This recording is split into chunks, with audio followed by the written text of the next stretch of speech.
Well, good morning and welcome to Zen Fits here in Blackstone, Virginia, where nothing fits and then suddenly everything fits. Wow. Wow. So I'm going to talk again about killing Eve. This is like, this movie has been like a blooming lotus. I wake up in the morning. I've been watching it. I finished it for the second time. And you know what I'm going to do now? I'm going to watch it for the third time, but this time I'm going to pause at moments, key clue moments, and take a picture. Then I'll have a series of pictures that will reveal the clues or the trail. And what's the trail? It's the trail of blood. Follow the blood, the trail of blood. I've always, one thing that's always rather puzzled me, particularly with evangelical language, which they talk about the blood of Jesus, being washed in the blood of Jesus, the blood of Jesus, It's rather gory, isn't it? The blood, because they got stuck a lance in the side of Jesus, so he's bled, And they're down there catching the blood, or they're following the blood of Jesus. But then I watched Killing Eve, and it's about following the blood. But it's disguised. So let's talk about, so it's clues. It's like it's hidden. There's a deep message that's hidden in the movie. And most of us give up prematurely. Oh, it's about this. Oh, it's about that. What's next? I'm done with that. But for those who follow the blood, who hunt, the hunter, like the deer hunter who shoots a deer and the deer runs away and he follows the blood. He follows the blood, you see. It's very mythical, very metaphorical. So Villanola, is bloody. She's like Kali. She just loves to kill. She loves it. She's Kali, the Hindu goddess Kali, the dark one who eats, she wears a chain of heads around her neck, a necklace of egos, a necklace of heads, and she's dancing on a corpse, and she's holding a head up by the hair like a headhunter, a cannibal, and she's got a big red tongue like Kiss, and the blood's dripping from, and she's, You don't want to meet Kali. You don't want to meet Kali. But Eve does. So the first clue that I'm going to take a picture of, which happened right up, was when Eve was fascinated. Eve was, for those of you who haven't seen it, I hope you see it, Eve was working for MI6, and there was an assassin out there who was killing people rather artistically. Amazingly, somebody was killing these people. Not just random, but these people that were connected with there was a plot to it or a reason behind these people being killed. It wasn't just random killing. There was a purpose behind it. But anyway, there was an assassin out there.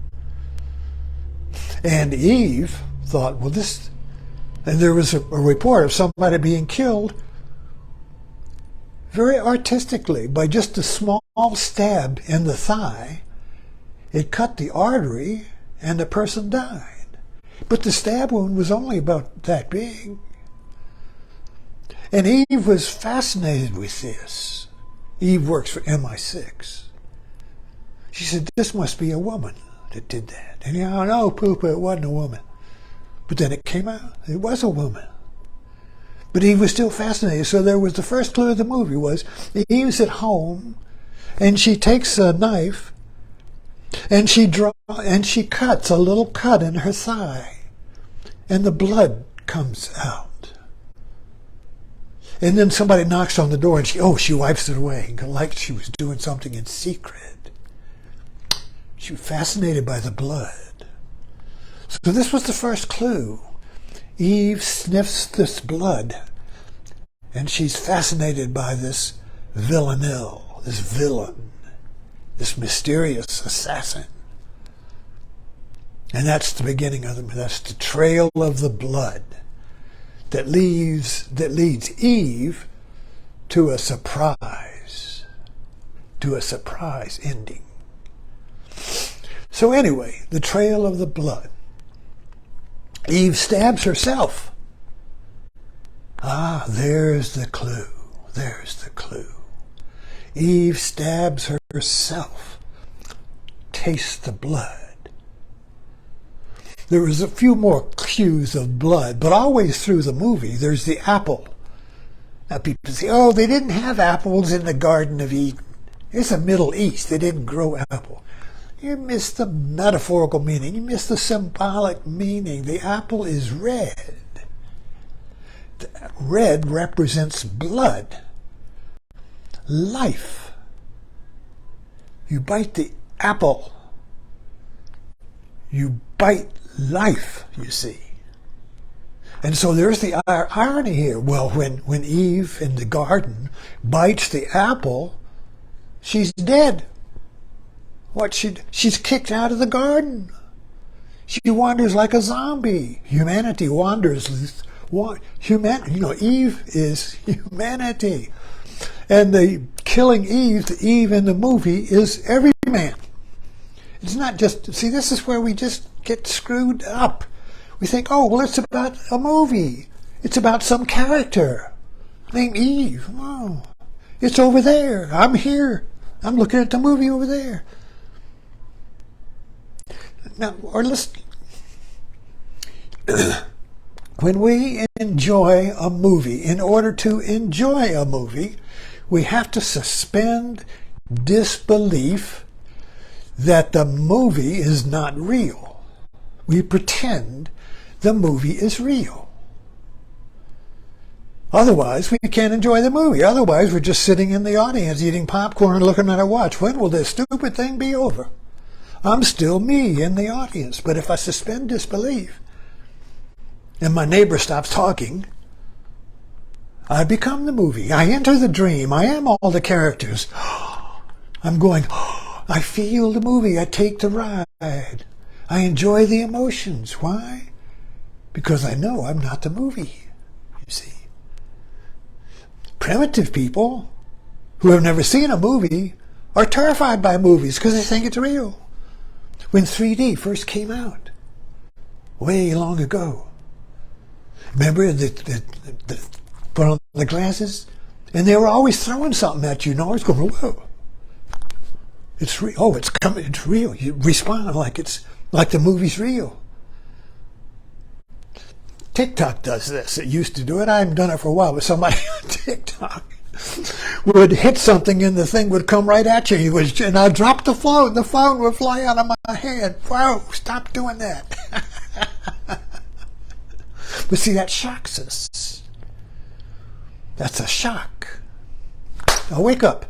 So what happens in a movie is that we believe the movie's over there, and I pretend, I relax I let go of but in the background I know the movie's not real. Otherwise I couldn't enjoy it. If the movie was real, I couldn't enjoy it because I'm going to die. You see, I couldn't we enjoy a roller coaster because it's safe death. We enjoy sky jumping because it's safe death. It's controlled death. We get to die without dying. So we go to a movie. We get to die. We get to go through all of the horrors of the movie, the emotional roller coaster, you see, without really doing it because in the back of my mind, I'm not the movie. This isn't real. So a lot of movies try to gimmick with that, try to break that. It used to be one of the first one was suddenly the character turns and talks to you. Remember the first movie that did that? Forgotten which one it was, but suddenly the character turns and talks to you. That was a surprise, but then it becomes conventional. So all surprises become conventional and then they're no longer a surprise. So we have to keep coming up with new surprises to break the trance. To break the trance, you see. So killing Eve, getting back to that if I can, you see, is a movie, but it's not a movie. It is about a character in England who's woman that works with MI5. And Villanelle is an assassin, a character, you see. It's over there. But at the same time, Eve is every man. Now, there has to be a shift where suddenly something happens. If it's a great movie, not trash movies, but great movies, like Avatar or Life of Pi, other great movies, there's a snap in the movie where you realize, je suis Eve. Je suis means I am. I am Eve. This isn't about me. I am Eve. I'm following the blood. I'm cutting myself and following the blood to find out who's cutting myself. Is it them? Is it them? I'm cutting myself. We're all self-wounding. We're all stabbing ourselves and saying, who's cut me? Just watch people. You disrespect me? You cut me? You know? Oh, the world did this and that. The world cut me. Oh, she cut me. He cut me. We're all cut. We're all complaining, blaming. The left did it. The right did it. Trump did it. Biden did it. The LBGT did it. The immigrants did it. The Jews did it. The blacks did it. The Trumpers did it. You see, oh, they're all cutting me. I'm wounded. I'm a victim. Let's band together and find that and get rid of that victim, that assassin. Let's go find that assassin who's cutting me. Let's go find Villanelle. Let's follow the blood, you see. Wait a minute. It's my own blood. Wait a minute. Is that a knife in my hand? Wait a minute. Am I the one who's stabbing me? Now, if you see that through and through, that I'm the one who crucified me, you see, if I see through and through, when it's as real as this incense burner, you see, this real, this is not a ghost, this is not, I mean, you can think, you see, we say that's real. When I see that I've been inflicting myself with a wound, with a knife that I believe is someone else is cutting me with, you see, I hurt. Who did it? I look around for somebody with the knife. He's out there. I have suspended disbelief. I'm in a trance to believe that the world out there is cutting me. And I feel the victim, and I want to find out. And I vote for people. I join cults. I join groups. I run self-help groups to find out who's cutting me. I want to find out who's cutting me. I want to find the villain, you see. I want to find who's got that knife because I'm following the blood to the source to find out who's got that knife. I want to go to the source and find out who did it. And finally, at the end of the trail of blood, I find out it's my own blood and I'm standing there with a knife and I've been stabbing myself my whole life. And naturally, when I see it, the knife falls from my hand. The knife falls from my hand because the seeing and the releasing of the knife is the same act. Is the same act. So seeing is relieving. Seeing is believing. Seeing, you see, is saving. Seeing is resurrection time. So when I, hanging from the cross as Jesus, the victim, see that I crucified myself, I'm resurrected. Bam! The whole thing falls off. And the movie's over and I go home. Thanks for dropping in.